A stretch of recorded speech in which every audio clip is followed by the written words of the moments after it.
Well, Nick, I think it's been 4 years since we last crossed paths. Mate, I'm really sorry. I've been a very busy boy, and that's no exaggeration. I know I say I'm busy and I end up sat at home doing nothing, but I have literally been the busiest version of me ever, I think, the last 4 years. Time does fly, doesn't it, mate? Mate, I don't know what's gone on, but like time seems to be accelerating at an exponential rate that I just can't keep up with. I spend a whole week and get nothing done, and it seems like I don't sit down. It's just bizarre, isn't it? Yeah. I mean, like literally, you look at old photos and it just feels like yesterday, doesn't it? Of course it does, mate. I left school in 1986. It still feels like yesterday. And now look at us. Now look at us, old and fat. Well, me old and fat. You seem to get skinnier, Joe. I think I'm catching up with you on the greys, though, mate. Yeah, well, yeah, you'd have to go some, eh? It's not surprising, though, the stress I've had.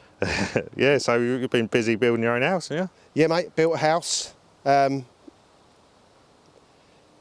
Just trying to build a future for our kids. Like, look at the world, do you know what I mean?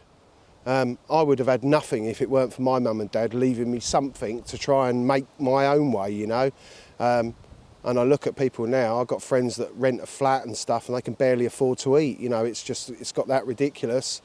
And all we've tried to do is I'm just trying to secure our children's future. That's it.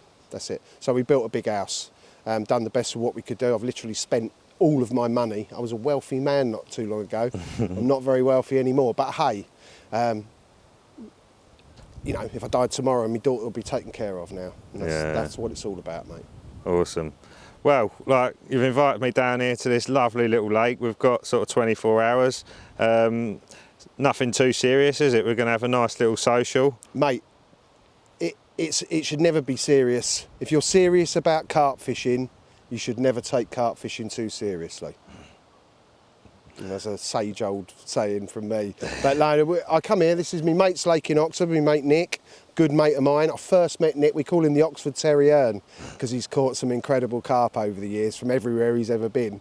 And I first met Nick, when I first started venturing to Oxford, which would be, I first came to Oxford in 98 or 99 with Terrier. He took me up to Manor.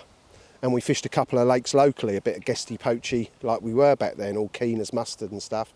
And that winter I ended up getting a ticket for a local club lake, Newlands, which at the time had some really serious old carp in it. It was once upon a time joined to the big lake at Hardwick Park, and at some point in the 60s or something got separated into other lakes.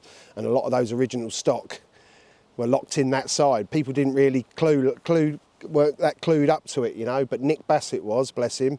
And I first met him on the banks of Newlands in the winter. I was the only angler fishing that winter, the only angler. I was going up every day, every week for 3 or 4 days, like no matter what the conditions. And it was about the time I was using the old little tiny bits of Pepperami, and experimenting with the sticks and the little oily packages. And I absolutely decimated that. Like that winter, I caught loads and loads of ancient old Oxfordshire carp, like the most incredible. And of course, I forged a friendship with Nick back then. And although we went our separate ways in life, of course, birds of a feather fly together, don't they? and we met up again. Can't remember when it was we met up again.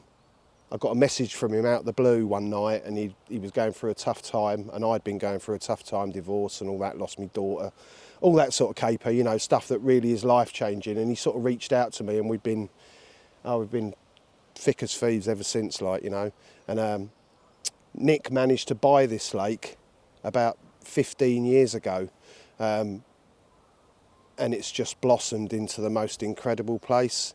Like, it embodies the sort of fishing that we love. It's free. When you're here, you're free. Where do you want to put a rod? Put a rod wherever you like, What do you want to do? We sit there, we have music at night. You'll see tonight we're going to have a lovely party. We'll have the lights on and the tunes going. And we don't take it too seriously. We come here to spend time with each other, with your mates, have a lovely jolly up, and there's so many beautiful carp in the lake, someone always catches one, and that's good enough. If someone gets one, we've had a lovely time. Well, I think that's a great message for this day and age, because everything's taken so seriously, and, people are kind of put pressure on, aren't they, to catch as many as they possibly can. Like this modern thing, Corda, it's no good Corda selling you 3 hooks. Like, if you like Nick Helleur, who uses a bit of line and an hook and a boilie on the end, they're never going to sell me many products, are they? So they come out with these weird and wonderful rigs with 10 components in and that, and it's going to cost you 60 or 70 quid to buy them little lot of components to make one rig. And And in much the same way as like the push to make you buy more shit is happening. Like, you know, when we grew up and went carp fishing, we wanted to catch one. And it was magical because they were special and desirable and rare. You know, we didn't want to catch 10, and now you're made to feel a bit of a dick if you've not caught 10. And I think that weighs an awful lot on the younger kids, which is why you see so many kids coming in and going out carp fishing. From a kind of, you know, mental health perspective as well, you know, terrible. adding the social side of fishing is such a beneficial thing, isn't it? You know, it's sort of when I was younger, growing up, you know, the social side of it was a massive part of it. Well, it was everything, wasn't it? Yeah. You were out with your mates on a Friday night, you'd have a few beers and a couple of funny fags, and you'd all laugh at someone that's fallen in or had his rod pulled in or whatever it may be. You know, it was a sum of its parts. You went with your mates and you had a lovely time. And in more recent years, I know you felt it, Joe, I do especially, like the more serious it becomes and like the more you have to do this and catch that to keep your profile and your career, for want of a better word, rolling. Let's be honest, it's no career. You know, even the really good anglers are under a fantastic amount of pressure without realising it. You don't realise it till you step away from it, just to what pressure you're under and how poor your mental health is or can be. I know because I've been in that hole. Like, I'm 55 years old now, and I've done a massive amount of time on my own and on the bank with friends and stuff. And it's very easy to lose sight of what you're actually doing it for. And I think, I'll be honest, like I think carp fishing as a whole has lost sight of what it is actually about. You know what I mean? Just go fishing with your mates, catch one. Catch one and you're happy. The only thing that stops you being happy is somebody over there catching 3. Like, and although that's always going to happen, and we've always made it harder for ourselves by trying to catch more than the next man, I think if, you know, I'm promoting these days the lovely times approach of carp fishing. Because I want I want everybody to enjoy what I enjoy about carp fishing. Being in the outdoors, beautiful countryside, quiet, birds, flora and fauna, wine in the evenings, a great big barbecue, laughing till the earlier. We have the most incredible times here. It is like a time capsule. Croft Pool in Oxford is like a carp fishing time capsule. I mean, look out there now. There's weed to the surface everywhere. There's big black carps swimming in and out the pads. It is just everything that a carp angler would want. There you go. Right, well, on that note, I'm looking forward to the next 24 hours. So yeah, me too, let's have mate. a little tour. Oh, we got steak au poivre and frites tonight, a big fire, no doubt, and loads of laughs, hopefully, and a bottle of wine or two.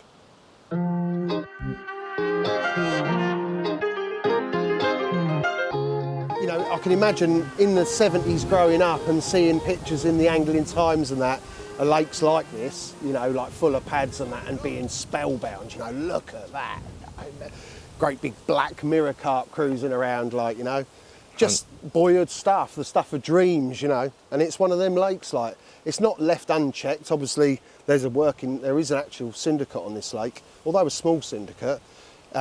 You can see, like, this summer is very, very difficult to fish, and we're here on a midweek, and like the lake is open and there's nobody here, you know. And yet you'll see, as soon as it gets dark, the lights go out and they start showing, you'll think, God almighty, there's the most incredible amount of carp in here. It's the most incredible. It's windy today, isn't it? Because it's small and really enclosed, it doesn't get an awful lot of wind. There's carp over there. But yeah, it's westerly today, and it sort of gets this corner. You'll see loads sheeting up under this soldier weed later on this afternoon. But they're not on display today. I came in last week and it was so hot and it was black with them. It was amazing. We all just sat there without rods in the water looking at them, watching them all go up and down. And they were sheeting up out there till midday or something, like the most incredible sight.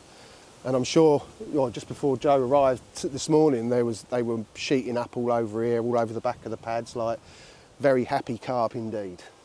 It's quite an important thing, isn't it, when they're happy, because if there's sort of 7 anglers on the lake, then they just kind of hide, don't they, and go on edge and don't feed. Yeah, just go to ground, and there's a lot, you know, there's an awful lot. I know for a fact now, like, that there's probably 50 carp sat under those pads out there. You're not seeing them, But it's amazing the pressure, you know, that it has on fish, isn't it? Sorry. It's amazing the effect that, you know, a bit of pressure has on fish, especially in smaller lakes, isn't it? You know? Yeah, mate, they can be real.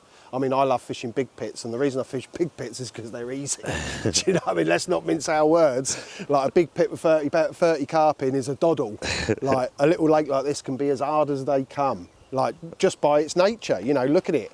There's 1,000,001 places for them to hide, and if they don't want to open their mouths, they don't have to. They can sit in that soldier weed eating snails for the rest of the year and keep their body weight up quite comfortably, I'm sure. But the sheer fact is, you know, they're carp, they're mirror carp. There's probably 100 carp in this lake.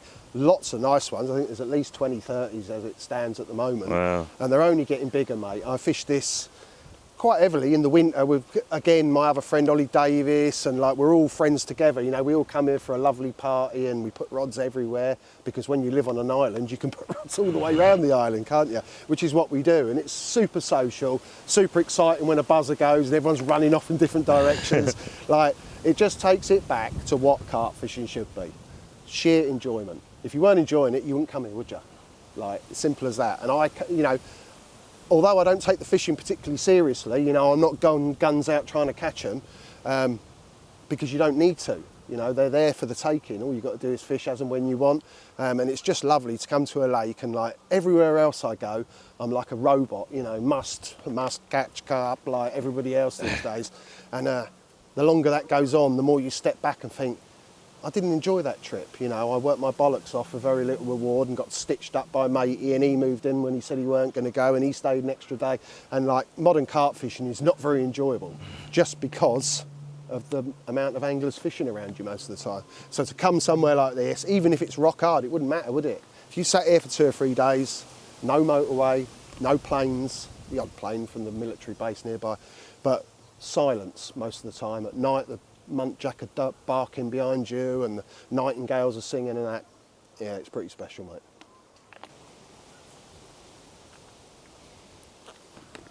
mate. In the spring, this was a little tiny strip, and like, I've not been here for a long time. It looks like it's had a fair bit of attention. But even the other day, Terry walked round and he sat in this corner. He said he only saw one, but it was a real big one. He got it feeding, I think. And you can see they've been sat in there. Look how clean it is there. Yeah. But the water's, you know, it's summer height, so the water's well down. In the winter, it's right up here. Like, it's quite a deep spot in the winter. But there's loads of them just sat out here under this weed. They'll creep in. Like. They like bloodworm pellets, don't they? I remember when it belonged to Jason Callahan or something like that. Sticky, yeah. Yeah, and even back then, like, them bloodworm pellets were something special, weren't they? They were, yeah. Yeah, I've used them more and more in recent years.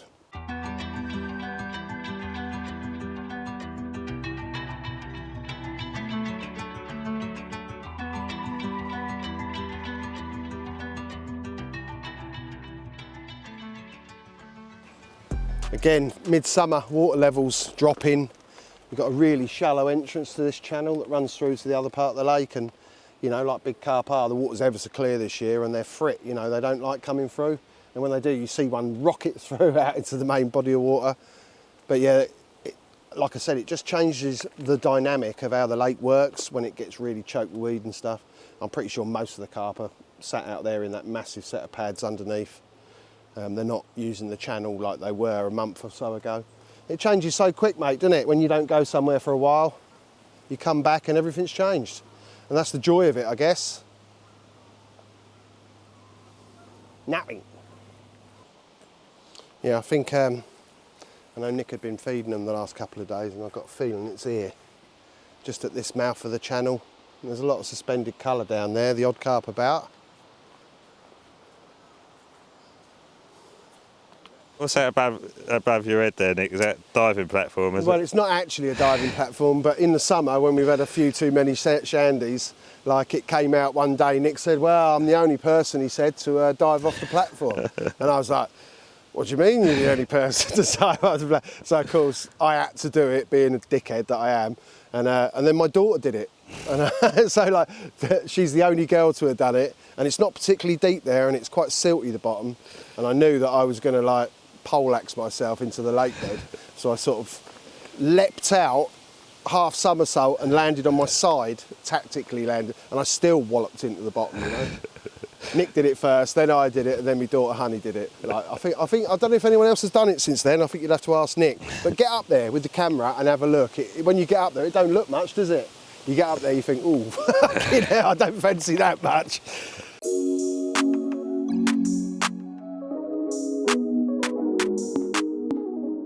Yeah, I see what you mean, mate. It looks high up there, doesn't it? I can see the bottom as well, yeah. Can ya? I think I'll sit that one out, mate. Yeah, I bet you will. You need a few Dutch courages to do that one, geezer. Put it this way, I wished I didn't.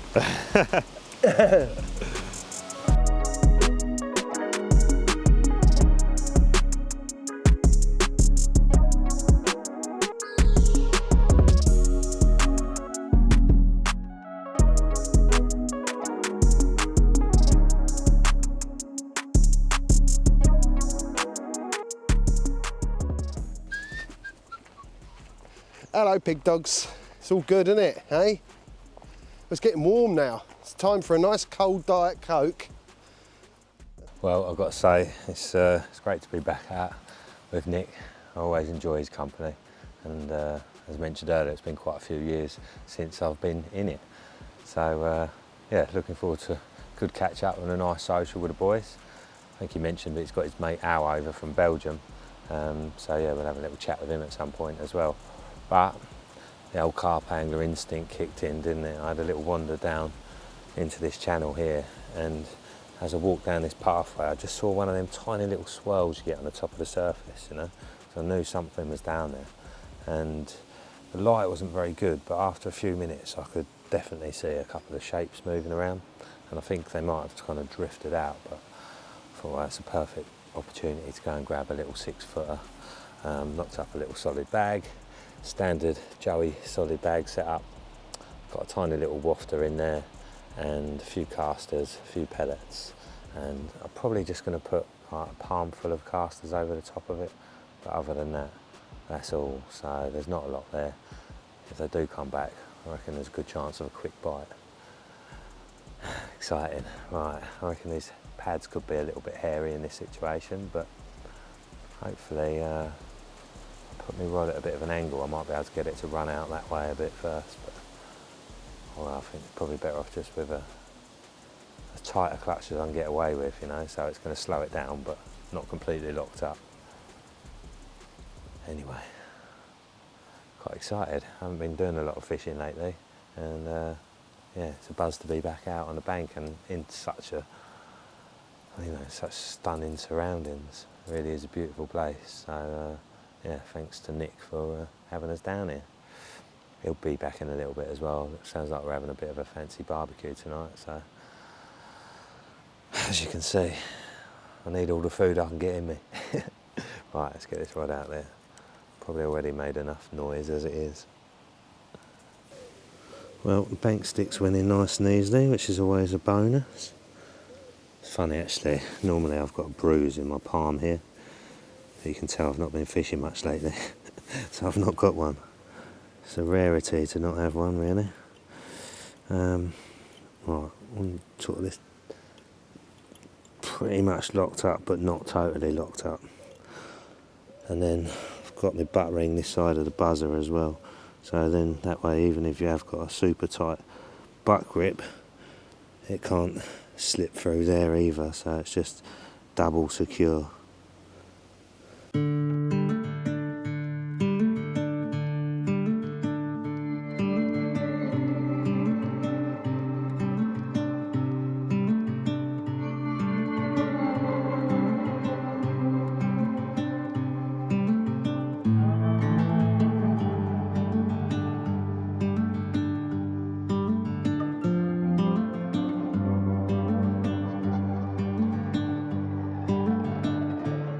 Right, well, I've ended up in quite a tight little spot here. Decided to set up at the top of the steps, just so I'm a little bit further away from the spots, because you know this spot's pretty close in the edge. There's been a lot of rudd that have appeared, and when I'd done a lap of the lake I realised how many were in here and realised that probably solid bags aren't the one. These sort of lakes before I've done quite well using this setup, so that's what I've tied up. Basically a short 20-pound fluorocarbon hook link on a helicopter setup, and the reason I don't use that on a lead clip is because you don't get the same amount of movement. So what I want to happen is as soon as that bait gets lifted up and the hook goes into the mouth, I want that hook to be able to spin round, or drop down should I say, really easily.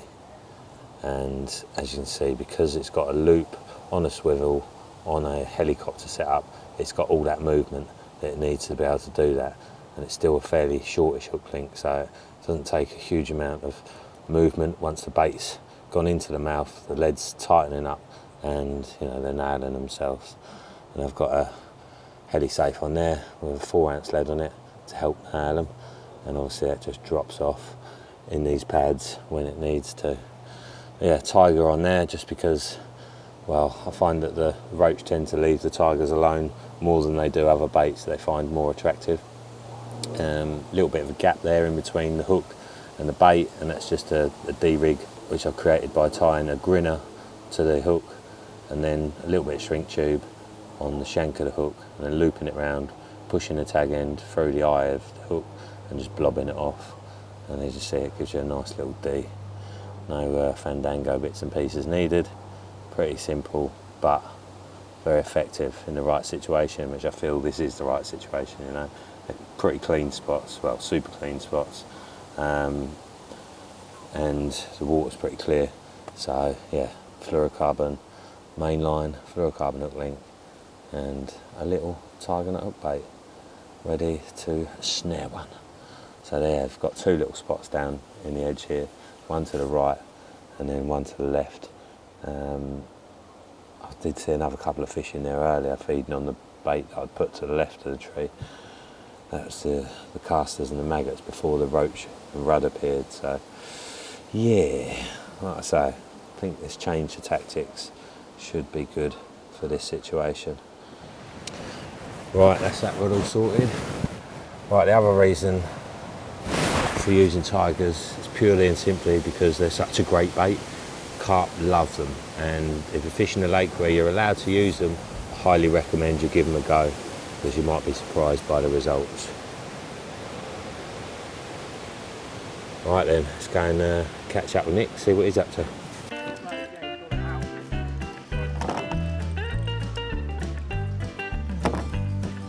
Whoa. Yeah, I know. The wind's got him as well. You should have come back, I could have gone with you.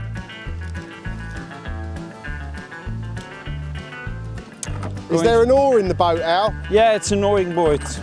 No problem, my friend. I hope he gets it. Nice time of day to get a bite, wasn't it?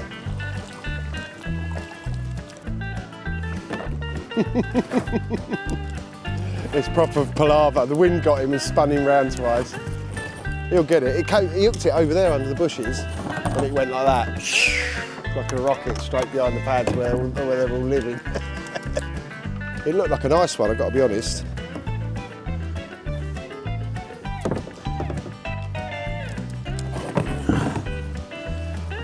The wind is fucking murderous, isn't it? Come on, my dear. Ah. You got it? Yes! Yes! Well done, mate. Brilliant. Now you got to get back. Ah, brilliant. No way! No. Look at that! Split the line and everything. Oh no! Gone straight through the net. Yeah, there's a hole in. Oh no! Oh, disaster, Al.